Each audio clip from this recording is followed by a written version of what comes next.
All right, guys. Just thoughts on your draw, where you're going, who you're playing, just.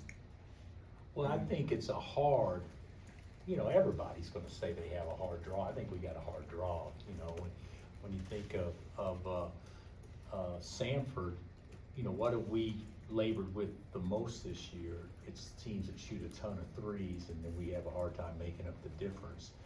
And they shoot 39% as a group. They've hung over 100, 1, 2, 3, 4, 5 times this year. I don't know if we scored 95 times this year. Of course, I know the competition in some of those games is different, but they can score. They shoot a ton of threes. Their 5-man obviously makes 45% of his threes, and so on paper, looking at it and not knowing all their personnel the way that we will here shortly, I'd say it's an extremely difficult matchup. I'm sorry. So, and then if you're fortunate enough to win the first one, then who is it in the second game? Gonzaga.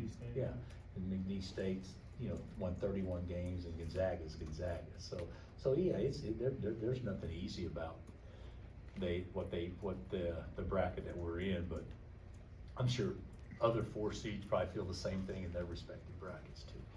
Can you give a health update on Kevin Hunter? Yeah, Hunt's doing great. He's actually practiced the last 2 days, non-contact. So we've done a lot of dry stuff, so that way he could be out there, and then he'll go contact tomorrow. Kevin, I haven't seen do anything. The entire game plan on him was hopefully on Monday he can be good to go, and if he's not good enough to go tomorrow, then he won't be, and then we'll hope on Tuesday. But I don't know as much about Kevin as I do Hunt. Coach, how familiar are you with Coach McMillan? His story is remarkable for Sanford. Do you know him at all? No, I don't know. Of course, I know of him, but I don't know Coach. But I do know that he's obviously had some pretty good success there. And what have they won the league?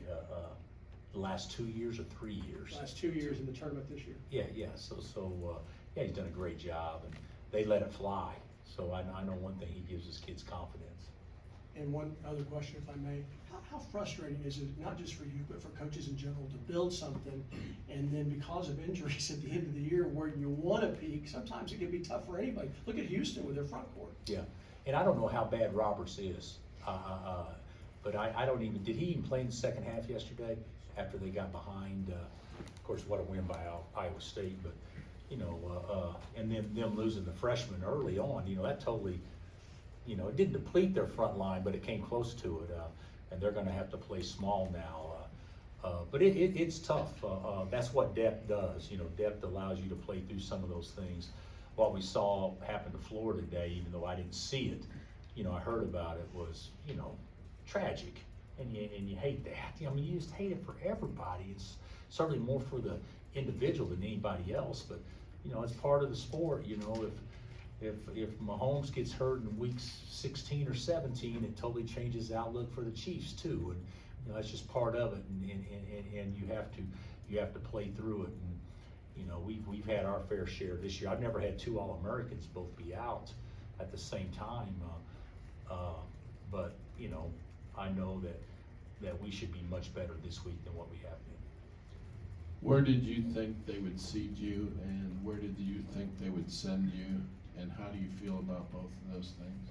Well, I didn't have any feel of where they would send us, none. I thought we'd be a 4 seed. I think the thing that could have possibly thrown it off would be, does Wisconsin, if they beat Illinois, did they move up to the 4 line, off the 5 line? There could be a couple of things like that happen, but I didn't think, and then it would have impacted one of the 4s. I don't think it would have impacted us because they said we were 14th, right? So 14th meaning we were the second 4 seed. So I think we would have been safe on the 4 line regardless. But there wasn't any chance in my mind that we'd be anything other than a 4 seed. What do you think about going to Salt Lake? A lot of years you go to Des Moines, Omaha. But you know why we go to those places, don't you?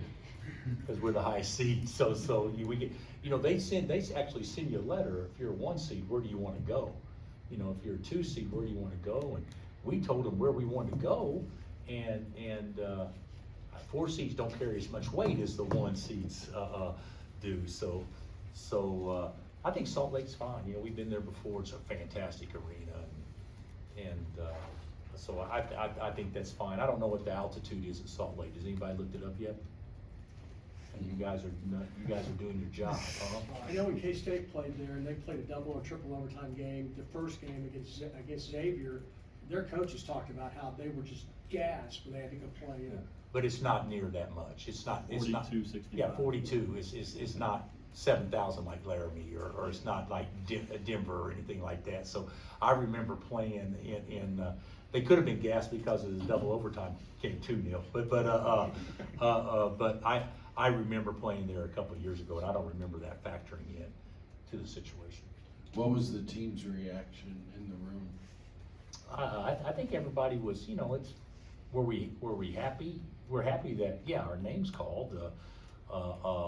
There's a lot of teams out there not happy right now, but I don't think there was much of a reaction, because I think it was pretty much expected. What was not known was just who you're playing or where you're playing on.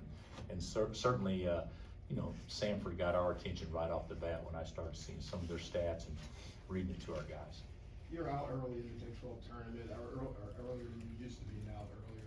With the longer extended time, does it feel like a reset button or something for you guys that like, okay, kind of refreshed and ready to go into this? I think so. You know, we lost in the first round of the tournament. You know, when we were 1 seed, and what year was that? 17. We lost in the first round when we were a 1 seed in 10. So you know, it's happened before. When I say 1 seed, I mean in the NCAA tournament. I think, you know, I hate to say this, and I'm not trying to take away negativity, but those teams that celebrated today, that won their league championship, their celebration lasted for maybe less than an hour. Everybody has to reset and move on, and I think that's kind of what you're talking about. I think the league championships are great, and if you're going to play in the finals, you might as well win. That's how I've always looked at it. And Iowa State should be ecstatic, but Iowa State was able to celebrate for 12 hours, and then it's over. I mean, nobody's going to talk about them beating Houston after today. Whereas the NCAA tournament, obviously, from past experience, I know people talk about it longer than a day or two. So we need to be our best now, and I think the time off was good for us.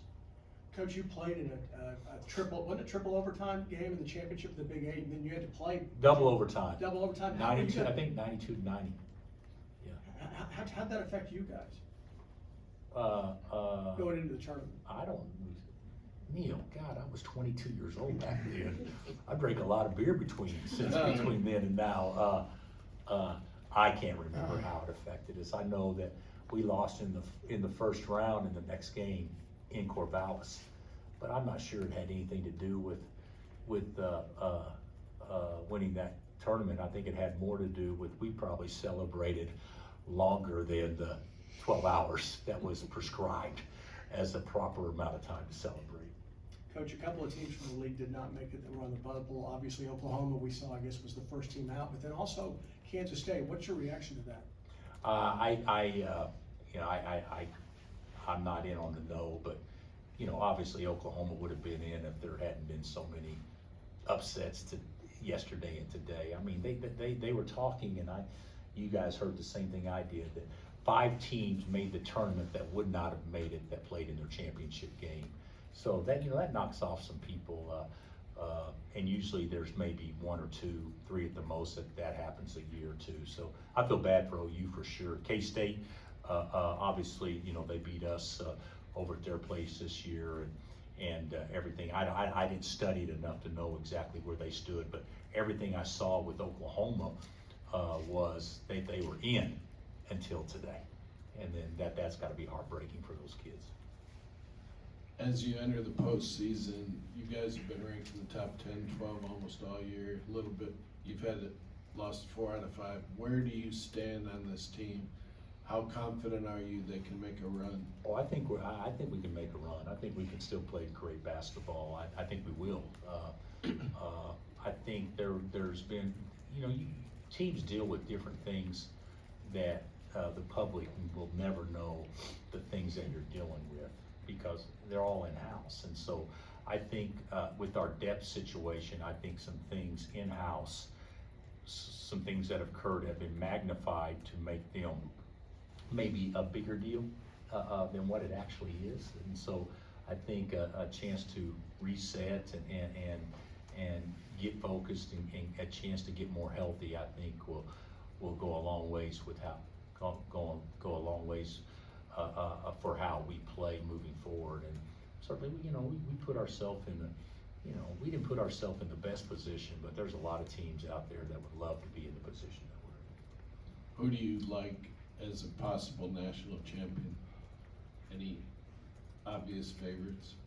Well, there's some 1 seeds out there, I think that would be favored, because they're 1 seeds, but, who knows, there may be a 4 seed out there that could make a run. I think last year there was, and I don't think anybody played them to single digits the whole tournament, so we'll see what happens. Anything else? Yep, right here. Bill, can you tell if this team is more confident shooting the ball in practice, or is that something that you're gonna need to see happen against Stanford to really know? Yeah, I think that when we get Hunter back, I think he automatically gives you confidence. He's different that way, and he'll give us more this time of year than ever. But to case in point, you got to step up. You got to make more than what we've done. We've made. I don't want to misspeak. I think 6 for our last 43, 42, something like that. And a couple of those were by walk-ons. So that's not exactly, lighting it up, but I know that we're better than that, and we'll shoot it better. I'm concerned always about, it comes down to making shots, but the bottom line is, a lot of times it's easier to keep somebody from doing something than it is you actually doing it yourself. And, that's the way shooting is sometimes. You defend the arc, you don't have to make as many threes.